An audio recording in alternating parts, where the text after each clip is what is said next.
নমস্কার, কেমন আছেন সবাই? শ্রী 13 পার্বণের আরও একটি পর্বে আপনাদের সবাইকে স্বাগত জানাই। আজকে একটা রুই মাছের রেসিপি দেখাবো। বাড়িতে যে ঝোল ঝাল রান্না হয় এটা সেরকমই একটা রেসিপি, তবে সামান্য টুইস্টে এটা খেতে অসাধারণ হয়। রুই মাছের রসুন ঝাল। আশা করি দেখতে এবং বানাতেও আপনাদের ভালো লাগবে। তাহলে চলুন দেখে নিই। এখানে আমি রুই মাছের 4টে দাগা নিয়েছি। এর বদলে যদি পেটি পছন্দ করেন তাহলে পেটিও নিতে পারেন।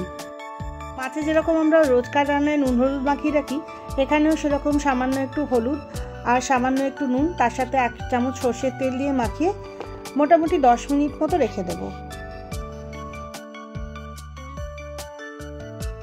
এবার একটা পাত্রে নিয়ে নেব 2 চা চামচ পোস্ত আর 1 চা চামচ সাদা সর্ষে। এটাকে একটু জল দিয়ে খানিকক্ষণ ভিজতে দেব, যাতে পোস্ত আর সর্ষেটা বেশ ভালো মতো নরম হয়ে যায়। সর্ষে আর পোস্তটা ভিজতে থাকুক, ততক্ষণে বলে দিই আর কি লাগবে। লাগবে একটা ছোট পেঁয়াজ এরকম ঝিরিঝিরি করে কাটা, আর লাগবে 7-8টা রসুন ছোট এরকম ঝিরিঝিরি করে কাটা। যদি বড় হয় রসুনের কোয়া তাহলে 4টে লাগবে। এছাড়াও লাগবে 2টো কাঁচা লঙ্কা কুচোনো আর 2টো শুকনো লঙ্কা কুচোনো। যে যেমন ঝাল খান ঝালটা তেমনই দেবেন। একটা মাঝারি আকারের টমেটোকে টুকরো করে কেটে নিয়েছি। এছাড়াও লাগবে 1 চা চামচ আদা রসুনের পেস্ট। মশলার মধ্যে লাগবে 1/2 চা চামচ 5 ফোড়ন, 1/2 চা চামচ হলুদ আর 1/4 চা চামচ কাশ্মীরি লঙ্কা গুঁড়ো।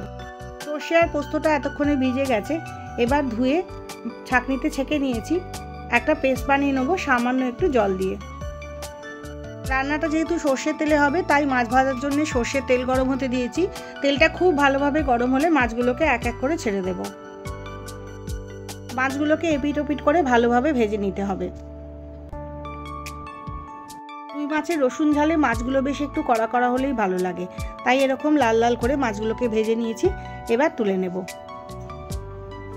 মাছ ভাজার পরে খুব বেশি তেল আমার বাঁচেনি, ওই একই তেলে দিয়ে দেবো 8 চা চামচ মতো 5 ফোড়ন। গ্যাসটা কমে রেখে সুন্দর গন্ধ বেরোনো পর্যন্ত ফোড়নটাকে ভেজে নেব।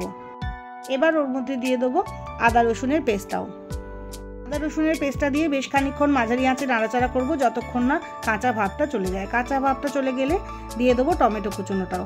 টমেটো কুচোনোটা দিয়েও গ্যাস কমিয়ে খানিকক্ষণ নাড়াচাড়া করতে থাকবো। টমেটোটা নরম হওয়ার জন্য দিয়ে দেবো সামান্য একটু নুন। নুনটাকে ভালোভাবে মিশিয়ে নিয়ে এবার একটা ঢাকা দিয়ে দেবো 1 মিনিটের জন্যে, যাতে টমেটোটা কিছুটা নরম হয়ে যায়। 1 মিনিট পরে ঢাকা খুলে খুন্তি দিয়ে টমেটোগুলোকে একটু চেপে চেপে নেব, তবে একদম পেস্ট করে নেবার প্রয়োজন নেই। প্রায় একই সাথে দিয়ে দেবো সর্ষে পোস্ত বাটাটাও। মিক্সি ধোয়া জলটাও এর মধ্যে দিয়ে দিলাম। দিয়ে দেবো সামান্য একটু হলুদ। হলুদটা দিয়ে ভালো করে মশলার সাথে হলুদটাকে মিশিয়ে নিয়ে যখন ফুটতে শুরু করবে তখন মাছগুলো একে একে ছেড়ে দেবো। এই সময় মাছটা ঢাকা দিয়ে রান্না করার কিন্তু কোনো দরকার পড়বে না, যেহেতু মাছটা বেশ কড়া করে ভাজা ছিল, তাই মাছটা হয়েই আছে। লো মিডিয়াম ফ্লেমে মাছটাকে ফুটতে দিতে হবে 2 মিনিট মতো। ফুটতে ফুটতে জলটা যখন এরকম কমে আসবে, একটু গা মাখা মাখা হয়ে যাবে, তখন মাছটাকে গ্যাস অফ করে নামিয়ে নেব। তবে হ্যাঁ, রান্নাটা কিন্তু এখানেই শেষ না, আরও একটু টুইস্ট রান্নাটায় বাকি আছে, তবেই তো রান্নাটা খেতে বেশ ভালো লাগবে। তার জন্য প্যানে নিয়ে নেব 2 চা চামচ সর্ষের তেল। ভালোভাবে গরম হলে প্রথমে দিয়ে দেবো রসুন কুচোনোটা। এই রান্নাটায় রসুনটাকে কিন্তু বেশ বাদামি করে ভাজতে হবে, তবে খেয়াল রাখবেন যেন পুড়ে না যায়। যখন বাদামি রং ধরবে রসুনে আর সুন্দর গন্ধ বেরোবে, তখন দিয়ে দেবো পেঁয়াজ কুচোনোটাও। পেঁয়াজটাকেও হালকা নরম হওয়া অবধি নাড়াচাড়া করে নেব। তারপরে দিয়ে দেবো কাঁচা লঙ্কা কুচোনোটা আর দিয়ে দেবো একই সাথে শুকনো লঙ্কা কুচোনোটাও। যখন এই ফোড়নটা দেবো তখন কিন্তু আমি কোনো নুন ব্যবহার করিনি। মাছে আমি যথেষ্ট পরিমাণ নুন দিয়েছিলাম, তাই ফোড়নে আর নুন ব্যবহার করার প্রয়োজন নেই। মাছটাও যখন বেশ লালচে করে ভাজা হয়ে যাবে, তখন এর মধ্যে গ্যাস কমিয়ে দিয়ে দেবো 1 চা চামচ জল আর দিয়ে দেবো কিছুটা কাশ্মীরি লঙ্কা গুঁড়ো।